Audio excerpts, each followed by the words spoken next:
अरे सुनो, ये ये बैल किसका है बाहर? जी, मेरा है सेठ जी। ओह, तुम्हारा है क्या? अच्छा तो एक काम करो, तुम इस बैल को मुझे बेच दो। तुम्हारा कर्जा उसी में निपट जाएगा। बाकी जो बचेगा वो मुझे बाद में दे देना। क्या? नहीं नहीं सेठ जी, मैं अपने ब्रह्मा को नहीं बेचूंगा। तो फिर ठीक है, मुझे पूरे पैसे एक हफ्ते में चाहिए, वरना तेरे घर आकर मैं खुद घर खाली करवाऊंगा। सुंदरपुर गांव में रघु नाम का एक मेहनती किसान अपने परिवार के साथ रहता था। खेती ही उसकी एकमात्र आजीविका थी।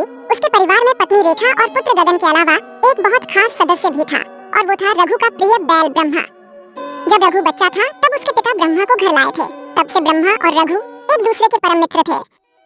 एक दिन रघु खेत में ब्रह्मा से हल खींचने का काम करा रहा था। ब्रह्मा, आज तो तूने बहुत मेहनत कर ली है। अब चलकर खाना खाते हैं। वैसे भी अब तो पेट में चूहे दौड़ रहे हैं। ब्रह्मा अपने मालिक की तरफ देखकर मुस्कुरा देता है। उसकी मुस्कुराहट बताती है कि वो भी खाना खाने के लिए एकदम तैयार था। लाओ देखें आज खाने में क्या है। रघु अपना डब्बा खोलकर देखता है तो उसमें सूखी रोटी और प्याज थे। आज भी सूखी रोटी और प्याज है। और जरा देखो तो तेरे लिए क्या है। रघु देखता है कि ब्रह्मा के खाने के लिए भी बस सूखी घास ही थी। लगता है कि मजेदार और स्वादिष्ट खाना आज भी हमारे नसीब में नहीं है ब्रह्मा। लेकिन तू बिल्कुल फिक्र मत कर, हम दोनों मिलकर जो खेती में इतनी मेहनत कर रहे हैं ना, उसका फल हमें जल्द ही मिलेगा। अब तो फसल बस तैयार होने ही वाली है। ब्रह्मा रघु की बात सुनकर फिर से मुस्कुरा देता है। तू कुछ बोलता नहीं है ब्रह्मा, लेकिन तेरी आंखें सब कुछ कह देती हैं। तो इस रूखे सूखे में भी मेरा साथी है। देखना, आगे चलकर हमें बहुत मुनाफा होगा और फिर हम बहुत अच्छा खाना बनवाकर खाएंगे। तुझे भी महंगे वाले दाने खिलाऊंगा। दोनों खाकर फिर से खेतों में जमकर मेहनत करने में लग जाते हैं। शाम को दोनों गोपाल सेठ के घर जाते हैं। हाँ रघु, बोलो कैसे आना हुआ? जी वो मेरे खेत की फसल लगभग तैयार है। अब आपसे कुछ पैसे उधार चाहिए थे ताकि मैं फसल को शहर ले जाकर बेच सकूं। लेकिन अभी हाल ही में तो मैंने तुम्हें बीज और कीटनाशक के लिए पैसे दिए थे। जी बस ये आखिरी उधारी है, इसके बाद तो फसल कट जाएगी, फिर मैं सब पैसे लौटा दूंगा। चलो ठीक है। मुनीम जी, इसे पैसे दे दीजिए। रघु पैसे लेकर खुश हो जाता है। उसने कई सपने सजा रखे थे। एक खेत की फसल से अच्छी रकम कमाकर वो दूसरे खेतों में भी गन्ने की फसल उगाना चाहता था। ये सब सोचते हुए वो वापस घर जाता है। रघु की पत्नी रेखा दोनों को देखकर कहती है, कितनी देर लगा दी आज आपने आने में, अंधेरा होने को आया है। हाँ, आज जरा खेत का काम ज्यादा था ना। क्या फायदा ऐसे ज्यादा काम का, घर में दो पैसे ज्यादा तो आते नहीं है, बस काम काम काम ही बताते रहते हो आप। अब मैं कोई बड़ा अफसर तो हूँ नहीं जो मुझे महीने के महीने तनख्वाह मिल जाएगी। अरे भाग्यवान, मैं एक छोटा सा किसान हूँ और उसी हिसाब से पैसे कमाता हूँ। हमारे पास बस छोटे छोटे दो खेत ही तो हैं। एक में हल जोतने का काम कर रहा हूँ और दूसरे की फसल बस तैयार है। उसके बाद सब मंगल ही मंगल होगा। पैसे कमाते ही कहाँ हो तुम? बड़े आए। इतना कहकर रेखा गुस्से में वहाँ से चली जाती है। वो रघु को खाने तक के लिए नहीं पूछती। रघु जाकर ब्रह्मा को चारा डाल देता है और खुद भूखे पेट ही बिस्तर पर चला जाता है। कुछ देर बाद उसका बेटा उसके पास खाने की थाली लेकर आता है। पिताजी, ये लीजिए, खाना खा लीजिए। माँ तो ऐसे ही गुस्सा होती रहती है, मुझ पर भी बहुत गुस्सा करती है। आप दुखी मत हो ना। अरे नहीं बेटा, माँ की बात का कैसा बुरा मानना। आओ साथ बैठकर खाना खाते हैं। रघु खाना शुरू करने ही वाला था कि वो देखता है कि ब्रह्मा ने अभी तक चारा खाना शुरू भी नहीं किया था। दरअसल वो रघु के खाना खाने का इंतजार कर रहा था। रघु उसे देखकर चिल्लाते हुए कहता है, अरे ब्रह्मा, तू अभी तक भूखा क्यों खड़ा है? अरे चारा खा ले। ये देख, मैं भी खाना खाने जा रहा हूँ। रघु के कहते ही ब्रह्मा भी चारा खाने लगता है। ये देखकर रघु का बेटा गगन कहता है, पिताजी, लगता है कि ब्रह्मा आपका परम मित्र है। अच्छा, और वो कैसे बेटा? मैं रोज पाठशाला जाता हूँ ना, तो वहाँ मेरा एक बहुत अच्छा मित्र है। उसका नाम मोहन है। जब दोपहर में खाना खाने का समय होता था, तब वो हमेशा मेरे साथ ही खाता था।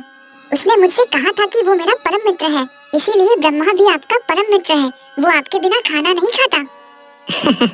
बिल्कुल ठीक कहा बेटा, ये मेरा परम मित्र है। ये मेरे बिना कुछ भी नहीं करता और मेरे हर सुख दुख में मेरा साथ देता है। खाना खाकर रघु सो जाता है। अगले दिन जब वो सुबह उठता है तो नजारा देखकर दंग रह जाता है। आंधी तूफान के साथ बहुत भीषण बरसात हो रही थी। ऐसा लग रहा था कि मानो महीने भर की बरसात आज ही हो जाएगी। रघु को अपनी तैयार हुई फसल की बहुत चिंता सता रही थी। बार बार वो उठकर खेत जाने की सोचता, लेकिन बरसात इतनी भयंकर थी कि कदम अपने आप पीछे हट जाते थे। 2 दिन तक बहुत भीषण बरसात हुई और तीसरे दिन धूप खिली। रघु जल्दी जल्दी ब्रह्मा को साथ लेकर अपने खेत गया। वहाँ जाकर उसने देखा कि सारी फसल बर्बाद हो चुकी थी। ये देखकर रघु अपना सर पकड़कर जमीन पर बैठ गया।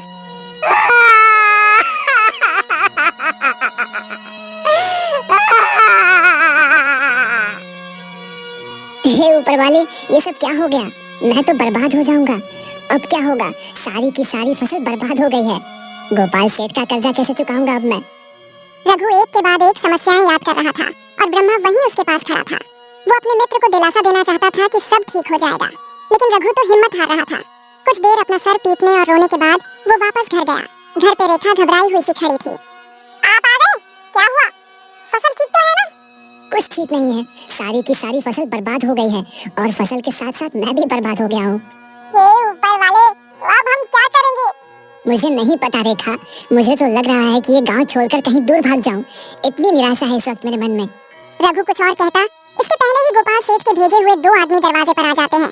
कहीं भागने से पहले जरा चलकर गोपाल सेठ से तो मिल लो रघु भाई। उन्होंने तुम्हें याद किया है और हमें दोबारा आना ना पड़े। ये धमकी देकर दोनों आदमी वहाँ से चले जाते हैं। अब तो रघु की जान ही निकली जा रही थी। अब क्या होगा? उसने जरूर कर्जा वापस मांगने के लिए बुलाया है। अब हम लोग क्या करेंगे? पता नहीं, मैं देख कर आता हूँ। रघु भारी कदमों से गोपाल सेठ के घर जाता है। वो कुछ दूर चलता है और तभी देखता है कि पीछे से ब्रह्मा भी आ रहा था। अरे ब्रह्मा, तू मेरे पीछे पीछे क्यों आ रहा है भला? मैं किसी दावत में थोड़े ही जा रहा हूँ। चल वापस घर जा। रघु के झिड़कने के बाद भी जब ब्रह्मा नहीं माना तो मजबूरी में रघु को उसे साथ लेकर जाना पड़ा। गोपाल सेठ के घर पर रघु की तरह ही और कई मजबूर किसान आए हुए थे। सबकी महीनों मेहनत से उगाई गई फसल को इस 2 दिन की बारिश ने बर्बाद करके रख दिया था। आओ आओ रघु, बताओ कब चुका रहे हो मेरा कर्ज? सेठ जी, आप तो जानते ही हैं ना, बारिश ने सब बर्बाद कर दिया है। नहीं नहीं, मुझे ये बकवास नहीं सुननी है। मुझे 1 हफ्ते में अपने पैसे चाहिए है बस। मालिक, सिर्फ 1 हफ्ता? 1 हफ्ते में मैं पैसे कहाँ से लाऊंगा मालिक? अगर मेरे पैसे नहीं दे सकते तो अपना घर बार बेच कर लाओ, मगर मुझे अपने पैसे चाहिए। रघु एकदम सुन्न खड़ा था। घर बार बेच देगा तो इस गरीबी के समय में अपने बीवी बच्चों को भला कहाँ लेकर जाएगा? रघु ये सब सोच ही रहा था कि तभी गोपाल सेठ का ध्यान बाहर खड़े ब्रह्मा पर जाता है। अरे सुनो, ये बैल किसका है बाहर? जी मेरा है सेठ जी। ओह, तुम्हारा है क्या? अच्छा तो एक काम करो, तुम इस बैल को मुझे बेच दो। तुम्हारा कर्जा उसी में निपट जाएगा। बाकी जो बचेगा वो मुझे बाद में दे देना। गोपाल सेठ की बात सुनकर रघु दंग रह जाता है। वो कांपती हुई आवाज में कहता है, क्या? नहीं नहीं सेठ जी, मैं अपने ब्रह्मा को नहीं बेचूंगा। तो फिर ठीक है, मुझे पूरे पैसे 1 हफ्ते में चाहिए, वरना तेरे घर आकर मैं खुद घर खाली करवाऊंगा। अब रघु के सामने बहुत बड़ी समस्या खड़ी थी। उसके लिए आगे कुआं था तो पीछे खाई। बहुत देर तक वो वहीं खड़ा सोचता रहा कि अब आखिर करे तो क्या करे, और अंत में हालातों के आगे मजबूर होकर उसे अपने परम मित्र ब्रह्मा को गोपाल सेठ को बेचना ही पड़ा। ठीक है सेठ जी, मैं ब्रह्मा को बेचने को तैयार हूँ, लेकिन मैं जल्द ही आपके पैसे लौटाकर उसे वापस ले जाऊंगा। बड़े ही भारी मन से रघु ने ये बात कही थी। उसका जैसे कलेजा ही बाहर निकला आ रहा था। उसने ब्रह्मा के पास आकर प्यार से उसके सर पर हाथ फेरा और उससे कहा, मैं बहुत दुखी हूँ ब्रह्मा, तुमने तो सारी बातें सुनी ही है। मुझे तुम्हें गोपाल सेठ के हाथ बेचना पड़ रहा है, लेकिन तुम फिक्र मत करना, मैं जल्द ही तुम्हें वापस ले आऊंगा। बस तब तक तुम अपना ध्यान रखना और मेरा इंतजार करना। ब्रह्मा भी रघु की जुदाई से खुश नहीं था।